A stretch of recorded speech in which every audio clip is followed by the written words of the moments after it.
Welcome back to Comics with Drew. This is Drew, and you might be asking yourself, why did Drew upload a 31-minute video of nothing but stretching the spine of the Fourth World by Jack Kirby Omnibus? And that's an excellent question. And the reason why I did that was because I just wanted to give people a taste of a very strange kind of video, one that is just nothing but the comics. It's nothing but something that has to do with comics, something that's possibly one of the most awesome things and also one of the most important things. So an omnibus is a massive collection of an artist's work or a writer's work or maybe even an artistic team's work.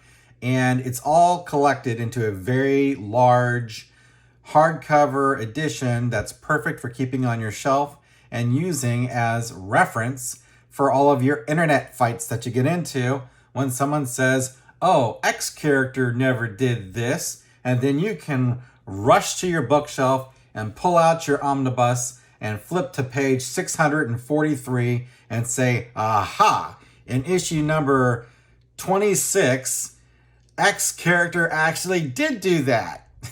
And then you can take a picture of it and you can win the internet, at least win one internet in that particular instance.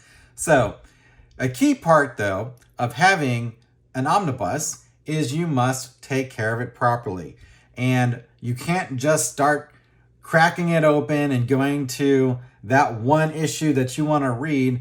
What you need to do is you need to let it breathe. It is a very expensive book most of the time. In this particular case, this Fourth World omnibus that we're talking about here, this one costs $150 MSRP, and I happen to get it for $88 on Amazon.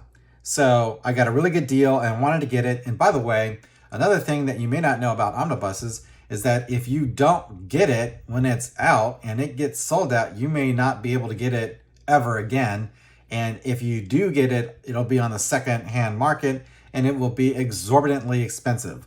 There are plenty of omnibuses out there that are out of print for whatever reason. Marvel or DC, they just decide, oh, we're done printing these. One of the big problems with Marvel and DC is that they can't seem to understand that they can make money selling things like omnibuses. And I can't for the life of me understand why they don't just keep them in print. You have Watchmen continually in print for year after year after year after year in hardcover, softcover, whatever.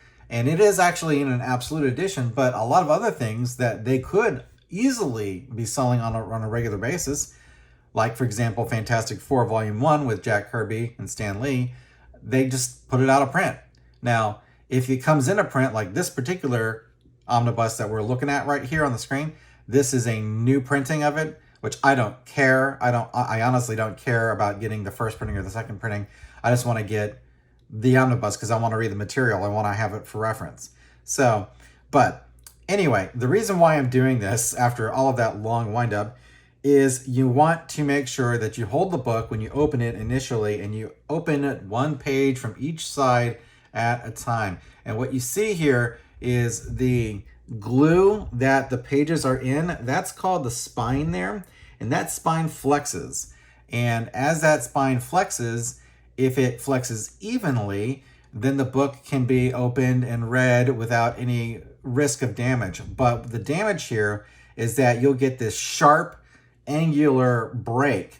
So like you'll get 3/4 of the way across and that will be straight.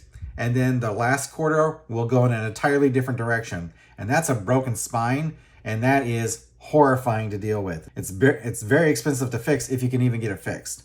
So whenever you buy a new omnibus, the very first thing that you should do is you should stretch the spine. And that's what I'm doing in this video. As you can see with the time lapse, as it goes further along the line here, it kind of curves. So it goes from being flat to an inverted round curve, like a little bit of a bridge over a little river. And that's what you're looking for. Anyway, that's the reason I made the video. If you want to, you can watch the 31-minute long form version of it. And you can listen to the pages turn if you're into the ASMR aspect of things. But yeah, so that's all I needed to say about this. Real quick here, there's a before and after here that I'm going to put up. This is the before image. and this is the after image. See how the before image is nice and flat, and then the after image is nice and gently curved? That's what you're looking for. So thanks for watching Comics with Drew. I'm Drew, and I'll catch you next time.